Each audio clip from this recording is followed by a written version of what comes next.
வணக்கம் நேயர்களே, ஃபீபாவின் இன்றைய காலை தியானத்திற்காக உங்களை அன்புடன் வரவேற்கிறேன்.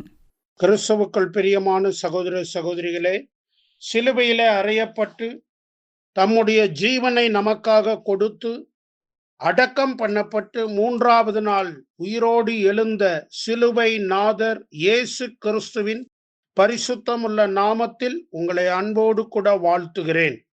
நாம் தொடர்ந்து கிறிஸ்துவின் சிலுவையின் மேன்மையை குறித்து சிந்தித்துக் கொண்டிருக்கிறோம்.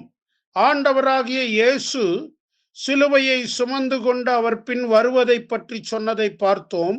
அப்போஸ்தலனாகிய பவுல் என்கிற கர்த்தருடைய தேவதாசன் அல்லது ஊழியக்காரர் ஆண்டவருடைய சிலுவையின் மகத்துவத்தை மிக நுணுக்கமாக புரிந்து கொண்டவராக, அதற்கு தன்னை அர்ப்பணித்தவராக, கிறிஸ்து எந்த அளவுக்கு தம்முடைய சுயத்தை வெறுத்தவராக பிதாவின் சித்தத்தை நிறைவேற்றும்படி தம்மை தாமே தாழ்த்தி கீழ்ப்படிந்தார் என்பதை குறித்து விளக்கமாக சொல்லி இருக்கிறதை நாம் அவருடைய நிருபங்கள் மூலமாக கற்றுக்கொள்ளுகிறோம்.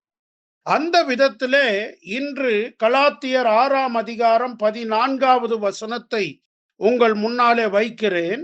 நானோ நம்முடைய கர்த்தராகிய இயேசு கிறிஸ்துவின் சிலுவையை குறித்தே அல்லாமல் வேறொன்றையும் குறித்து மேன்மை பாராட்டாதிருப்பேனாக.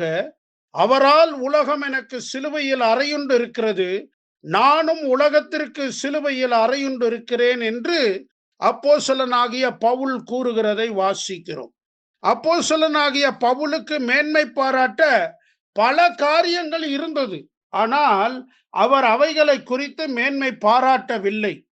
தான் ஒரு எபிரேயன் என்றும், தான் நியாயப்பிரமாணத்தின்படி குற்றம் சாட்டப்படாதவன் என்றும், தான் ஒரு பரிசேயன் என்றும், தான் தேவனுடைய மார்க்கத்திலே அந்த யூத மார்க்கத்திலே வைராக்கியமாய் இருந்தவன் என்றும், அதுபோல அவனுக்கு பல மேன்மைகள் இருந்தது. அவனுடைய தகப்பனார் ஒரு பெரிய ஐஸ்வர்யவான் என்று யூத பண்டிதர்கள் நம்புகிறார்கள்.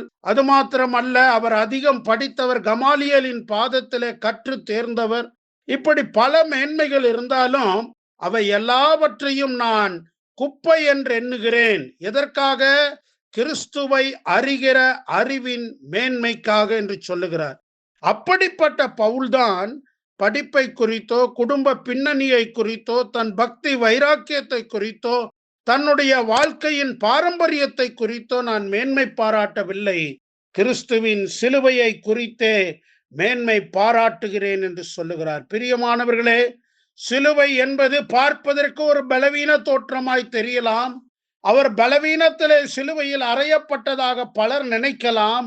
ஆனால் அது பலவீனம் அல்ல, அங்குதான் அவர் சாத்தானை ஜெயித்தார் என்று நாம் பார்க்கிறோம். ஆகவே ஆண்டவராகிய இயேசு கிறிஸ்து சிலுவையில அறையப்பட்ட அந்த நிகழ்வு, அந்த நிகழ்வினுடைய ஆழம், அந்த நிகழ்வினுடைய மகிமை, அந்த நிகழ்வில இருந்த ஜெயம், இதை நாம் மெய்யாய் உணர்ந்து கொண்டோமானால் நாமும் கூட நிச்சயமாக கர்த்தராகிய இயேசு கிறிஸ்துவின் சிலுவையை குறித்து மேன்மை பாராட்டுகிறவர்களாக இருப்போம். அது மட்டுமல்ல, அங்கே அவர் சொல்லுகிறார், அவரால் உலகம் எனக்கு சிலுவையில் அறையுண்டிருக்கிறது. இயேசு கிறிஸ்துவின் மூலமாக உலகம் எனக்கு சிலுவையில் அடிக்கப்பட்டது. அப்படின்னா என்கிட்ட உலகம் வரும்போது உலகம் எனக்கு மேன்மையா பெரிசா, உலகத்துல உள்ள எந்த காரியமும் கவர்ச்சிகரமா இல்ல. ஏனென்றால் அது எனக்கு சிலுவையில் அறையப்பட்டிருக்குது. நான் உலகத்துக்குள்ள போகும்போது நான் உலகத்திற்கு சிலுவையில அறையப்பட்டிருக்கிறேன். அதனால உலகத்தை எனக்கு என்னால ஈர்க்க முடியல. ரெண்டும் ஒன்றுக்கொன்று எதிராக சிலுவையில அறையப்பட்ட ஒரு அனுபவம் என்று சொல்லுகிறார். பாருங்க, முன்னால பார்த்தோம், மாமிசத்தை ஆசை இச்சைகளை சிலுவையில அறைஞ்சேன்னு சொல்றாரு. இங்க உலகம் சிலுவையில அறையப்பட்டிருக்குது, நான் உலகத்துக்கு சிலுவையில அறையப்பட்டிருக்கிறேன். பிரியமானவர்களே, நம்முடைய வாழ்க்கையில உலகம் நம்மை ஈர்க்கிற ஒன்றாக அல்லது கவர்ச்சிக்கிற ஒன்றா இல்லாம, உலகத்தின் காரியங்கள் நமக்கு கவர்ச்சியற்ற அல்லது ஈர்ப்பு தராத அல்லது அதன் மேன்மை அதன் மகிமையெல்லாம் ஒன்றுமில்லை என்கிற ஒரு நிலைமை வரும்போது நாம் மெய்யாகவே கிறிஸ்துவோடு கூட உலகத்திற்கு சிலுவையில அறையப்பட்டு இருக்கிறோம். அப்படிப்பட்ட அறையப்பட்ட ஒரு வாழ்க்கை நம்முடைய வாழ்க்கையில காணப்படுமானால் நம்முடைய வாழ்க்கையில உலகம் ஜெயிக்க முடியாது. 2 கொரிந்தியர் 12ஆம் அதிகாரத்துல 5ஆம் வசனத்தோட பின்பகுதியில பவுல் சொல்லுகிறார், என் பலவீனங்களை குறித்தே அன்றி நான் மேன்மை பாராட்ட மாட்டேன். நான் எதை குறித்து மேன்மை பாராட்டுவேன்? சிலுவையை குறித்து மேன்மை பாராட்டுவேங்கிறாரு. என் பலவீனங்களை குறித்து மேன்மை. ஏன்?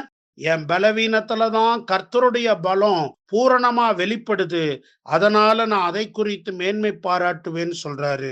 அதே போல ரோமர் 8ஆவது அதிகாரத்துல 29ஆவது வசனத்துல இப்படி பார்க்கிறோம், தம்முடைய குமாரன் அநேக சகோதரருக்குள்ளே முதற்பேரானவராய் இருக்கும் பொருட்டு தேவனை எவர்களை முன்னறிந்தாரோ அவர்களை தமது குமாரனுடைய சாயலுக்கு ஒப்பாய் இருப்பதற்கு முன்குறித்திருக்கிறார். பிரியமானவர்களே, நீங்களும் நானும் இயேசு கிறிஸ்துவினுடைய சாயலுக்கு ஒப்பாய் இருக்கும்படி அல்லது அவருடைய குணாதிசயங்களை சுபாவங்களை பிரதிபலிக்கும்படிதான் தேவன் நம்மை முன்குறித்திருக்கிறார். ஆகவே இப்படிப்பட்ட உலகத்திற்கு நானும் உலகம் எனக்கும் சிலுவையில் அறையப்பட்ட அந்த அனுபவத்திலே வாழ தேவன் நம் ஒவ்வொருவருக்கும் கற்பிப்பாராக, பலன் தருவாராக. ஆமென். இன்றைய காலை தியானத்தில் பங்கேற்றமைக்காக நன்றி. உங்களது கருத்துக்களை பகிர்ந்து கொள்ளவோ மேலும் விவரங்கள் அறிந்து கொள்ளவோ 9480585042 என்ற எண்ணிற்கோ அல்லது info@fibaonline.org தொடர்பு கொள்ளவும். தேவன் தாமே உங்களை ஆசீர்வதிப்பாராக. ஆமேன்.